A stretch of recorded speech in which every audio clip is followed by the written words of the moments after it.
In question number 21, during adiabatic process equation between pressure P versus density rho is.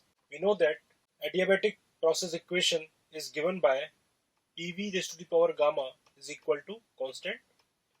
From the ideal gas equation, we know that the value of V is proportional to T by P raised to the power gamma is equal to constant.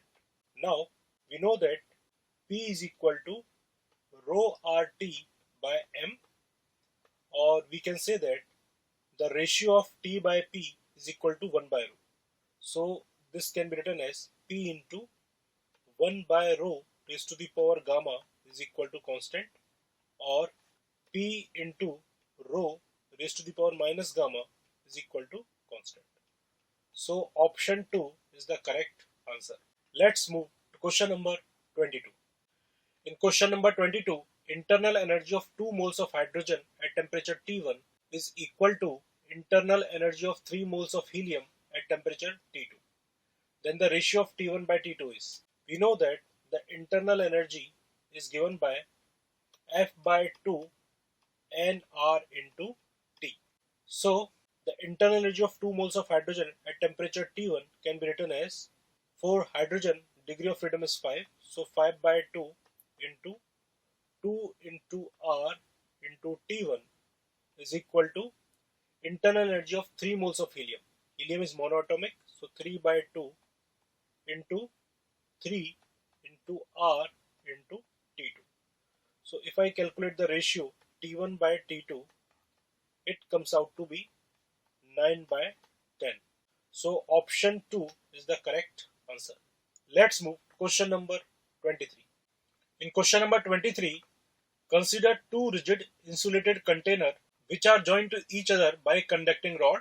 Initially, both containers contain n moles each of hydrogen gas at different temperatures. Find time after which temperature difference between them reduces to half of its initial value. Assuming temperature of ends of rod are same as temperature of gas in that container, and it is given that the length, cross-sectional area and thermal conductivity of rod are L, K and A.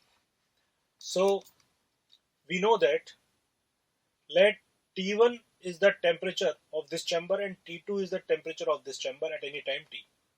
So the temperature difference T1 minus T2 can be represented by T. So I am representing at time T, let the temperature difference between the two chambers is T.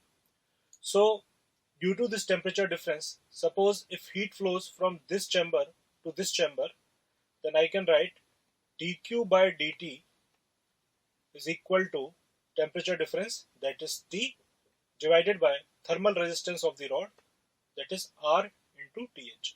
So the value of RTh can be written as L divided by K into A.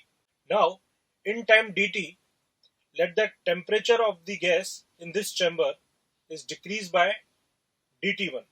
N into Cv, gas is diatomic, so 5R by 2 into minus dt1 by dt. So minus dt1 is the change in temperature of the gas in chamber 1.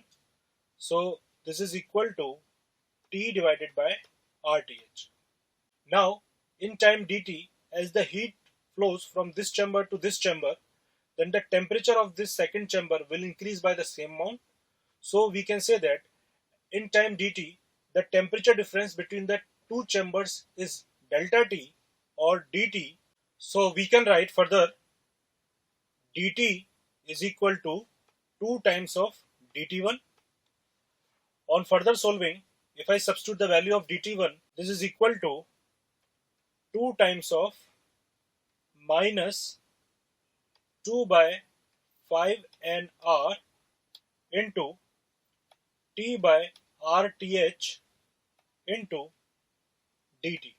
On further solving this differential equation, we can write in this way: minus dt by t is equal to 4 by 5 nR into RTh, that is L by Ka into dt.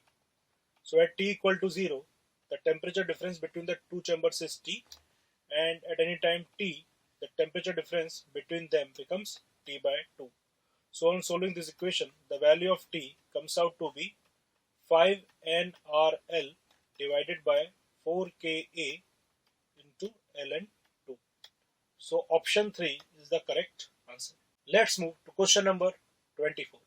In question number 24, two identical coherent sources S1 and S2 of sound of wavelength lambda are placed in opposite side of the center of a circle of large radius at same distance lambda by 2 from the center O on the diameter as shown. On a diameter as shown, find maximum number of points on the circle where resultant intensity of the sound due to S1 and S2 is maximum. So we can see that the separation between S1 and S2 is lambda.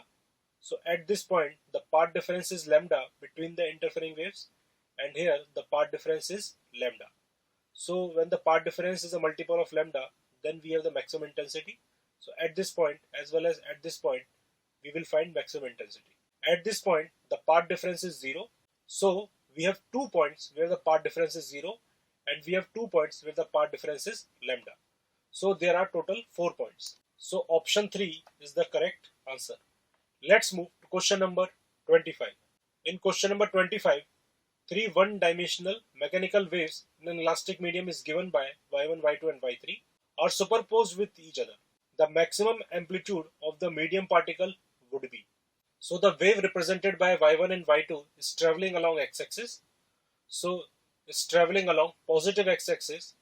So the displacement of this point is considered to be 3 cm for y1, and the displacement of this point is considered to be 1 cm due to y2. So the net displacement is considered to be 2 cm along positive x-axis. So if I write the resultant of y1 plus y2, so that is equal to 2 cm into sine of 50 pi t minus kx. Now if I consider y3, then y3 can be written as 2 cm into sine of 50 pi t plus kx. So these two waves are traveling in opposite direction. So the maximum amplitude of the standing wave is given by 2a. So the value of a is 2 cm. So it comes out to be 4 cm. So option 1 is the correct answer.